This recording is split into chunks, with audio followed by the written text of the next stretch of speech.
ناظرین welcome back. ہم بات کر رہے ہیں آج یوتھ پرسپیکٹیو آف پاکستان پہ.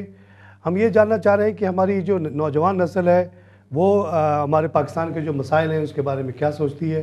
اور اس پہ ایک بہت ہی انٹرسٹنگ بات ابھی ہم مدیحہ خان جو کہ مراد احمد خان صاحب کی صاحبزادی ہیں, لیٹ مراد احمد خان صاحب, ان سے مراد صاحب کی ایک پرپوزل جو کہ اس زمانے میں کسی زمانے میں دی تھی اور بڑی گرما گرم بحث چلتی رہی اس کے اوپر کہ اگر انہوں نے یہ کہا تھا کہ اگر شہروں سے تمام ملٹری انسٹالیشنز ہٹ جائیں تو اس سے اتنی بڑی رقم آ سکتی ہے کہ ملک کے تمام مسائل حل ہو سکتے ہیں.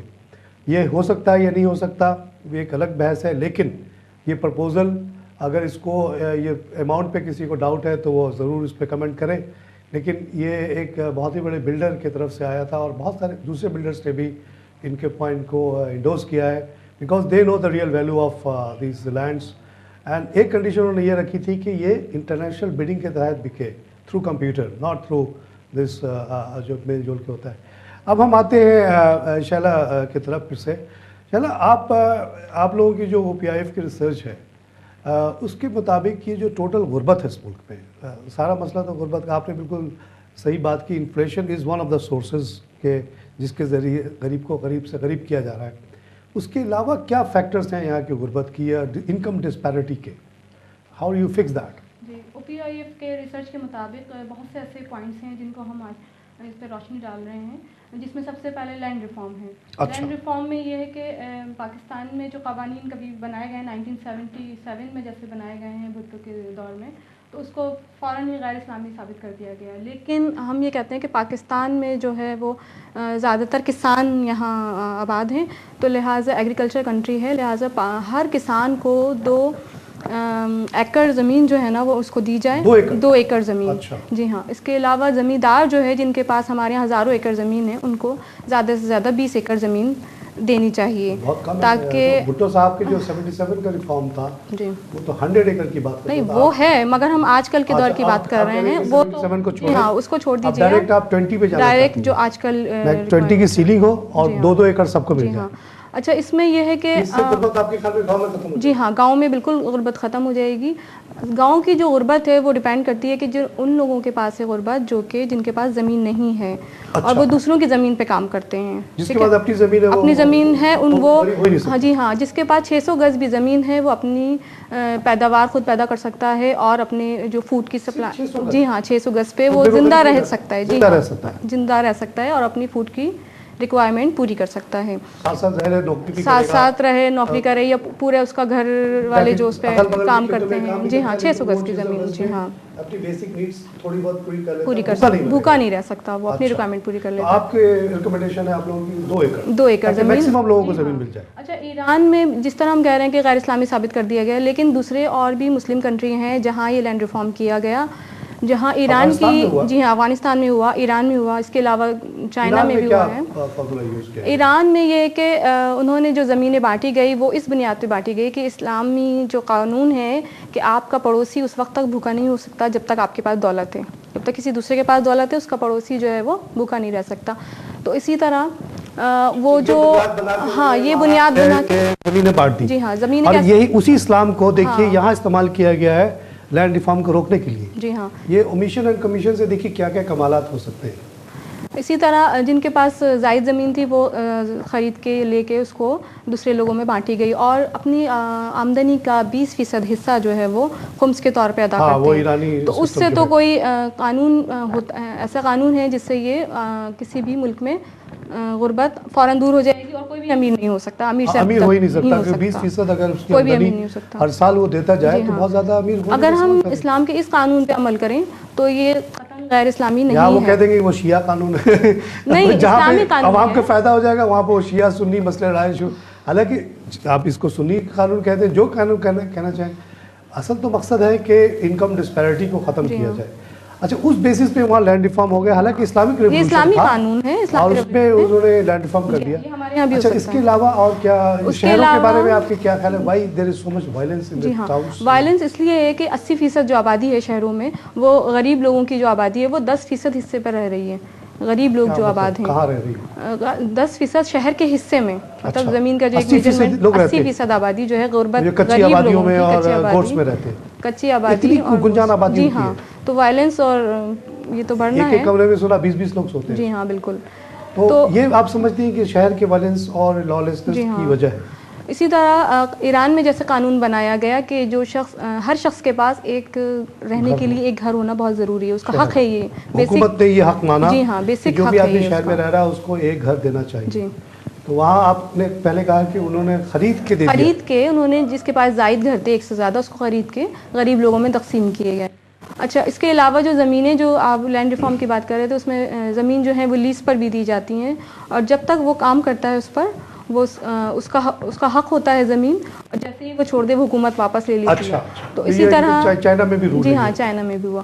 تو چائنا میں 16 ایکڑ زمین دی گئی آن دا کنڈیشن کہ وہ آدمی گاؤں میں کام کرے. اگر کوئی اٹھ کے شہر چلا جاتا ہے تو اس کو ڈکلیریشن دینی کہ میں شہر جا رہا ہوں, وہ زمین فوراً واپس لے کے کسی اور کو دے دیجیے جو گاؤں میں رہنا چاہتا ہے. اچھا, اسی طرح مطلب کہ یہ زمین جو ہے جیسے ابھی سسٹم ہے کہ باپ دادا پر دادا سے چلی آ رہی, یہ نہیں ہونا چاہیے. یہ نہیں ہونا چاہیے. ایفیشینٹ یوز کے لیے ضروری ہے کہ جو بھی آدمی کام کرتا ہے اس کو دے دیا جائے. جی ہاں, اس کا حق ہے. اسی طرح شہر میں غربت دور کرنے کا ایک بہترین ایجنٹ یہ ہے کہ جو زمین جس پہ رہ رہا ہے وہ اس کو دے دی جائے. اس کے علاوہ جو شہروں میں جس زمین پہ وہ رہ رہا ہے اس کو الاٹ کیا جائے. اچھا, اس کو لیز کر دیا جائے, یعنی لیگلائز کر دیا جائے, چاہے وہ کچی آبادی پہاڑ کے اوپر ہو یا سمندر پہ ہو, کہیں پہ بھی گورنمنٹ اس کو فوراً لیز کر دے. اس سے یہ ہے کہ 2 روپے پر گز پہ وہ اس کو اپنی لیز حاصل ہو جاتی ہے, تو اس سے گورنمنٹ کو بھی فائدہ ہے اور جو رہ رہے ہیں آبادی اس کو بھی بہت فائدہ ہے. اچھا, اس سے آپ کے خیال میں غربت ختم ہو جائے گی شہر کی. اچھا ندی, آپ کی طرف آتا ہوں. آپ یہ بڑی اچھے پوائنٹس ابھی تک ہم نے ڈسکس کر لیا. آپ کے ایز اے ینگ پرسن ابھی آپ کی پوری ماشاء اللہ زندگی آگے باقی ہے, بہت کچھ آپ کر سکتی ہیں. اور آپ دیکھیے آج کل یہ دور آ گیا ہے کہ آج آپ you are just a very young person, you are speaking in front of the nation and you can continue to do this. آپ بھی سوچتی ہوں گی مسئلے پہ, گھر پہ بھی آپ کے یہاں تو بڑا ماحول تھا آپ کے والد کی وجہ سے, اور کیا کیا مسئلے آپ لوگوں کو نظر آتے ہیں اور جس پہ آپ بولنا چاہتی ہیں, اور آپ شاید ڈفرینٹ بولنا چاہتی ہیں جو ریسٹ آف دا لوگ کہتے ہیں. کیا آپ کے فیکٹرز ہیں ہمارے پرابلم کے اس وقت جو پاکستان گھرا ہوا ہے؟ پاکستان کا پرابلم یہ ہے کہ یہاں پہ اکانومی کا جو ہے وہ اسلام کافی زیادہ ہے, اور اس کی وجہ یہ ہے کہ ایک وجہ یہ ہے کہ یہاں پہ انویسٹمنٹ کی کافی کمی ہے. انویسٹمنٹ کی کمی کی کافی ساری وجوہات ہیں, کیونکہ باہر سے فورن انویسٹمنٹ آ نہیں رہی, کیونکہ انہیں یہاں پہ ایسا انوائرمنٹ نہیں مل پا رہا. اچھا, یہاں پہ گورنمنٹ کا کنٹرول بہت زیادہ ہے ہر چیز پہ. گورنمنٹ نے ہر چیز پہ ادارے بنائے ہوئے ہیں, آپ ان سے پرمیشن لیں, اور پھر کافی سارے جیسے کہ مونوپلی کریٹ کی ہوئی ہے. اگر کوئی بندہ خود چاہتا ہے کہ اپنے گھر کے باہر جو ہے وہ KSC وہ بجلی کا جو ہے وہ پلانٹ لگا لے, اور خود نہیں, وہ بالکل نہیں کر سکتا. اگر اسے 50 میگا واٹ سے اوپر جو ہے وہ پلانٹ لگانا چاہتا ہے اس سے اوپر کا, تو اسے جو ہے وہ جا کے پرمیشن لینی پڑے گی. اور کافی پروونشل چیف منسٹر بھی اس کو الاؤ نہیں کر سکتا. جی, یہ جیسے بجلی کا جو بحران ہے اس میں آپ سمجھتے ہیں یہ بھی ایک فیکٹر ہے؟ جی بالکل. اچھا, اس پہ آپ کے والد صاحب نے ایک پروگرام میں بہت انٹرسٹنگ بات کی تھی, اس کو میں آج ملا رہا ہوں آپ کے پوائنٹ سے. وہ یہ کی تھی کہ انہوں نے مثال کے طور پہ ایک بات کی تھی کہ ایک کمپنی آئی تھی شانوا نام کی, چائنیز, جی, ہر کول کے بیس پہ وہ 6000 میگا واٹ بجلی 2005 میں لگانا چاہ رہی تھی, اور اس پہ انہوں نے تمام تیاریاں بھی کر لی تھیں, ایئرپورٹ تک بنا لیا تھا. لیکن مراد صاحب نے اس میں بتایا تھا کہ 3 سینٹ کی لڑائی پہ کہ وہ جو بجلی بنے گی کس ریٹ سے گورنمنٹ خریدے گی. تو گورنمنٹ کا جو ادارہ ہے نیپرا, اس نے اتنا ان کو تنگ کیا, لوگ کہتے ہیں رشوت بقول, انہوں نے تو نام بھی لیا تھا کسی کا کہ کوئی صاحب تھے عوان صاحب, اتنی زیادہ رشوت مانگ رہے تھے کہ چائنیز کمپنی نے کہا کہ بھائی ہمارے ہاں تو موضوع تنگ جو کمیونسٹ تھا وہ ایک ایسا قانون بنا کے گیا ہے کہ جو رشوت لے گا اس کو بھی پھانسی, جو دے گا اس کو بھی پھانسی. تو اس نے کہا کہ اگر میرے نام چلا گیا کہ میں نے آپ کو رشوت دیا ہے تو میں تو جاؤں گا, مجھے پھانسی لگ جائے گی. مجھے نہیں چاہیے یہ جاب, مجھے نہیں چاہیے یہ کمپنی, نہ مجھے پاکستان چاہیے, نہ یہ تھر کا, میں جا رہا ہوں. تو وہ بھاگ گیا تھا. تو آپ کی بات بالکل صحیح ہے کہ جب شانوا جیسی اتنی بڑی کمپنی کے ساتھ یہ ہو سکتا ہے اس ملک میں, اور اس زمانے مشرف صاحب ڈکٹیٹر پاورفل تھے.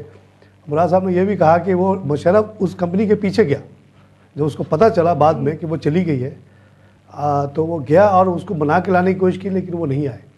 تو جس ملک میں اتنا زیادہ ظلم ہو وہاں کون آنا چاہے گا؟ چھوٹے موٹے لوگ اگر آئیں گے، او پی آئی ایف ای کے ممبرس آپ لے لیجئے، آپ کے والد صاحب کے پاس بڑا پیسہ تھا، وہ چاہتے تو آرام سے اپنے علاقے میں ایک 60 میگا واٹ کا بجلی کا پلانٹ لگا دیتے، پرووائڈیڈ ان کو بیچنے کی بھی اجازت ہوتی تو مسئلہ ختم ہو جاتا ہے. ایٹ لیسٹ ان کے علاقے میں تو نہیں ہوتا بجلی کا بحران. جی یہ بالکل بالکل آپ کی صحیح ہے بات. تو آپ یہ چاہتی ہیں کہ انویسٹمنٹ کو اٹریکٹ کرنے کے لیے گورنمنٹ کم سے کم ہو جائے، یہ سارے ادارے بند ہو جائیں، جیسے ٹی سی پی ہے، نیپرا ہے، اوگرا ہے، پھوگڑا ہے، پتہ نہیں کیا کیا ہے. اس سے خرچے اتنے بڑھ گئے. جی بالکل، ان سارے اداروں کو بند کر دینا چاہیے. پہلے تو بات تو یہ کہ ان کے اوپر خرچہ بھی ہوتا ہے، اور دوسری بات یہ کہ جب ان کی مونوپولی کریٹ ہو جاتی ہے ان ساری چیزوں کو جو ہے وہ مارکیٹ کے اوپر چھوڑ دینا چاہیے. اچھا، کہ مارکیٹ ان کی پرائز ڈیسائیڈ کرے، لائک آئل کی اور باقی چیزوں کی. آئل میں کیا ہے؟ آئل پہ یہ ہے کہ آئل ویسے تو ہمیں 16 روپیز پر لیٹر ملتا ہے، پر اس کے ساتھ ٹیکسز وغیرہ لگ کے وہ ہمیں 25 تک جو ہے وہ چلا جاتا ہے. صرف پیٹرول ہی نہیں، خوردنی تیل اور باقی تمام چیزوں پہ جو ہے جتنی بھی ہماری بیسک نیسیسٹی کی چیزیں ہیں، لائک چینی ہو گیا یا اور چیزیں، ان سب پہ جو ہے وہ گورنمنٹ کو ٹیکس بھی ہے اور ٹی سی پی کا کنٹرول بھی ہے. مثال کہتے ہیں چینی آپ امپورٹ نہیں کر سکتی ہیں. جی بالکل، نمک امپورٹ کر سکتی ہیں. عزاداری انہوں نے بنائی ہوئی ہے ٹی سی پی کی. اور جو ایکچولی ہم کیونکہ انٹرنیشنل مارکیٹ میں باہر سے آیا ہوں، مجھے پتہ ہے بہت ایزی انٹرنیٹ کے ذریعے آپ سورسز کر سکتی ہیں کہ جب یہ لوگ کہہ رہے تھے، ٹی سی پی کہہ رہا تھا کہ 70 روپے کا مل رہا ہے، پڑ رہا ہے، ایکچولی وہ 40 روپے کا مل رہا ہوتا ہے باہر. یہاں کے لوگوں کو اس کی اویئرنیس نہیں ہوتی، تو وہ بیچ میں جو گیپ ہے وہ رشوت کے طور پہ وہ ضائع ہو جاتا ہے. تو اب یہ کنٹرولس نہیں ہوں گے، بھی نہیں آئیں گے. اور چلیے بڑا اچھا ایک پوائنٹ آپ نے. اور یہ ایز اے انٹرنیشنل میں گھومتا رہا ہوں، دنیا میں ہم نے دیکھا ہے کہ جس ملک میں حکومت ہوتی ہے وہی ملک میں زیادہ کی ہوتی ہے، زیادہ لوگوں کو فریڈم دی جاتی ہے. اب بزنس سے کو ایک دوسرے سے کمپیٹ کرانا جو ہے وہ it's the best market, because business man ایک دوسرے کو کاٹتا ہے. اگر کوئی آدمی اگر مثال کو چینی اگر امپورٹ الاؤڈ ہے تو یہ نہیں ہو سکتا کہ کوئی آدمی 30 روپے کا منگایا اس کو 70 روپے کا بھیج دے، کیونکہ کوئی دوسرا بندہ ہوگا جو وہ کہے گا یار میں 60 پہ بیچتا ہوں. اس سے بھی کوئی زیادہ تیز بندہ ہوگا وہ کہے گا میں 50 پہ بیچتا ہوں، کیونکہ 30 اور 50 سے 20 روپے کا فائدہ اس کے لیے بہت. وہ کرتے کرتے وہ 31 پہ آ جائے گا. کمپٹیشن ہوگا تو ہی کم. تو کوئی تو اسٹارٹ وتھ کوئی 70 پہ بیچے گا ہی نہیں، وہ 32 پہ ہی بیچنے کی کوشش کرے گا کم سے کم، تاکہ لوگ آئے نہیں بیچ میں. تو یہ بڑی اچھی پوائنٹ آپ نے کی. شیلا آپ کی تو بات، تو آپ کے ذہن میں کوئی اور پوائنٹ جو ہمارے رکاوٹ ہے ہمارے ترقی میں، جس کی وجہ سے پرابلم جو ہماری ختم نہیں ہو رہی ہے؟ جی ہاں، جیسے ابھی ٹیکس پہ بات ہو رہی تھی، تو ٹیکس جو ہے وہ 80% جو ٹیکس ہے وہ غریب دے رہے ہیں اور امیروں پہ کوئی ٹیکس نہیں ہے. لہٰذا کیونکہ ہر نیسیسٹی جو ہے لائف پہ جو ہم خرچ کر رہے ہیں، اسپینڈ کر رہے ہیں، اس پہ ہر جگہ ہمیں نظر آتے ہیں. جیسے نمک، چینی، اس سے بھی بات ہو رہی تھی. اس کے علاوہ امیروں پہ ٹیکس لگانا چاہیے، جس میں انکم ویلتھ ٹیکس ہے، ایگریکلچر کی آمدنی پر ہونے والا ٹیکس ہے، اور اس کے علاوہ جو ماروسی ٹیکس آپ ذکر کریں. اچھا، یہ سب ٹیکسز پوری دنیا میں موجود ہیں؟ جی ہاں، پوری دنیا میں موجود ہے، بلکہ اکثر جگہ تو اکثر مسلم کنٹریز میں بھی 40% جو ہے انہیریٹنس ایران میں ہے ٹیکس لیا جاتا ہے، جس سے کوئی امیر نہیں رہتا اور غربت جو ہے وہ ختم ہو جاتی ہے. اگر ہر آدمی جو مرے اور اس کا 40% قوم کو مل جائے تو ظاہر ہے اس کو 60% ہی اس کے لواحقین کو ملے گا. لواحقین بھی ہمارے ماشاءاللہ بچے کافی ہوتے ہیں، تو پتہ چلا وہ 10 بچوں میں بڑھ گیا، تو ظاہر ہے وہ آہستہ آہستہ بڑی تیزی سے جو ہے نا یہ گیپ ختم ہو جائے گا. اچھا، ویلتھ ٹیکس کے بارے میں آپ لوگ کیا چاہتے ہیں؟ ویلتھ ٹیکس یہاں ایک زمانے میں تھا، اس کو وڈرا کر لیا گیا. آپ کا یہ کہنا ہے کہ پوری دنیا میں ویلتھ ٹیکس ہے، صرف سوائے پاکستان میں. آپ چاہتے ہیں کہ ری انٹروڈیوس بالکل. جی ہاں، اور پراپرلی کلیکٹ کیا. جی ہاں، پراپرلی کلیکٹ کیا جائے، اور ہر 5 لاکھ سے زائد جو آمدنی ہوتی ہے اس پہ ٹیکس لیا جاتا ہے، اور 3 لاکھ پر ٹیکس لیا جاتا ہے. تو آپ چاہتے ہیں کہ ایگریکلچر والوں سے بھی ایگریکلچر ہونے والی جو آمدنی ہے اس پر ٹیکس لیا جاتا ہے. عام لوگوں سے تو لیا ہی جا رہا ہے. سیلریڈ کلاس سے تو 25,000 کے اوپر جس کی بھی تنخواہ ہے he is paying out of salary, کٹ جاتی ہے اس کی ایٹ سورس. لیکن ایگریکلچر انکم پہ وہ پروونشل میٹر کہہ کے اس پہ انہوں نے ایگزمپشن دی ہوئی، which you think is wrong, because چاہے امیر وہ ایگریکلچر سے ہو جائے کوئی آدمی یا کسی اور سورس سے ہو جائے، you should pay. That's very good point. اب آپ دیکھیے کہ یہ ہم ایسے دور میں رہ رہے ہیں کہ پوری دنیا کنیکٹڈ ہے، اور ہمارے بڑے بڑے لیڈر روزانہ ہی باہر ہی ہوتے ہیں. آج تک کسی نے ویلتھ ٹیکس کا ذکر نہیں کیا ہے. ابھی جو RGST کی بحث چل رہی ہے کیا ان جتنے بڑے بڑے دانشور بیٹھے ہوئے ہیں ٹی وی پہ ریڈیو پہ، کیا ان کو نہیں پتا کہ دنیا بھر میں ویلتھ ٹیکس ہوتا ہے؟ اگر اس ملک میں 2% بھی ویلتھ ٹیکس لگا دیا جائے، اب 5 کروڑ کے اوپر لگا دیا جائے مثال کے طور پہ، تو میں سمجھتا ہوں کہ صرف جو MNA MPs جنہوں نے اپنے ویلتھ ڈکلیئر کیے ہوئے ہیں، جیسے فضیہ وہاب ہیں اور فلانی ہیں، سب نے بتایا ہوا ہے کہ ان کے پاس اتنی کروڑ روپے ہیں، اسی پہ اگر لگ جائے ڈکلیئرڈ لوگوں پہ، اور جو بڑے بڑے نامور ملک میں امیر لوگ ہیں سب کو پتہ ہے اتنے بڑے کاروبار چل رہے ہیں تو کس کا چل رہا ہے. تو ایک جگہ میں نے پڑھا تھا کہ اگر 2% بھی ان لوگوں پہ جو ڈکلیئرڈ لوگوں پہ لگا دیا جائے 5 کروڑ کے اوپر، تو 65 بلین روپے جو RGST سے حاصل کیا جانا چاہیے کوشش کر وہ اس سے حاصل ہو سکتی. لیکن نہ MQM نے اس کا ذکر کیا نہ کسی اور پارٹی نے اس کا ذکر کیا آج تک. یہ بہت اچھی بات ہے کہ آپ نے آج اس پروگرام میں ذکر کیا. اور انہیریٹنس ٹیکس کا بھی جو آپ کا پوائنٹ ہے بہت ہی اچھا ہے. نہ صرف اس سے بہت بڑی آمدنی آئے گی، ساتھ ساتھ آپ کی جو ڈسپیرٹی ہے جو کہ وچ از اے میجر کاز، وہ کم ہو جائے گی. اس سوسائٹی میں جو لوگ وائلنس پہ اترتے ہیں وہ یہی دیکھتے ہیں کہ ان کے گھر میں تو کھانے کو نہیں ہے، کسی کے پاس بہت زیادہ ہے. یہ گیپ ختم ہونا چاہیے، ون وے اور دی ادر. پوری دنیا میں ختم ہو گیا ہے تقریباً، صرف پاکستان میں ایک میں سمجھتا ہوں واحد ملک رہ گیا جہاں یہ چیز ہے. یورپ میں دیکھیے ٹیکسیشن کے through this inheritance tax and through wealth tax, heavy property tax on bigger properties. اب ایسا کر دیا کہ آلموسٹ لوگ جو ہے نا برابر ہو گئے. وہاں کوئی آدمی $1,00,000 کماتا ہے تو 70,000 اس میں سے ٹیکس دے دیتا ہے، اس کو ملتا ہے 30,000 ہے. جو لوئسٹ کیڈر کا آدمی ہوتا ہے جھاڑو لگانے والا، اس کو بھی 30,000 مل رہا ہوتا ہے. تو وہاں تو کوئی فرق ہی نہیں رہا. دیکھیے کیسا مساوات، اسلامی مساوات تو وہاں قائم ہو گیا. کمیونسٹ ملکوں میں تو خیر سب جائیدادی انہوں نے چھین کے بانٹ دی، برابر کر دیا. تو یہ جب تک نہیں ہوگا اس ملک سے وائلنس، واقعی آپ صحیح کہتی ہیں سارے سورس آف ٹیررزم اور چیز یہی ہے.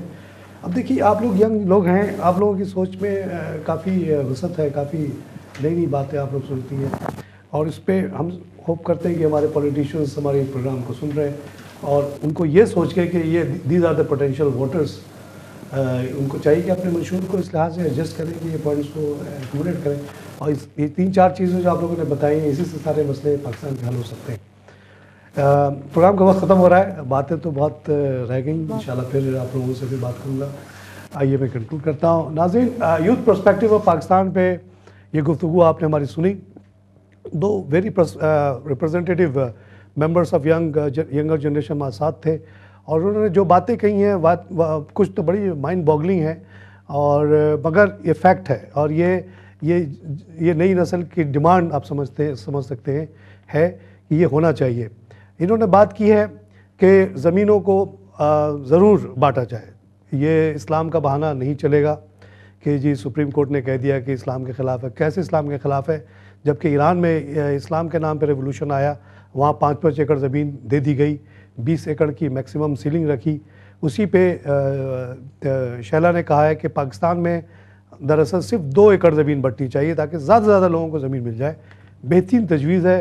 اس پہ اگر عمل ہو گیا، میں سمجھتا ہوں کہ گاؤں کی جو 60% ہماری پاورٹی جو گاؤں میں رہتی ہے وہ ختم ہو جائے گی.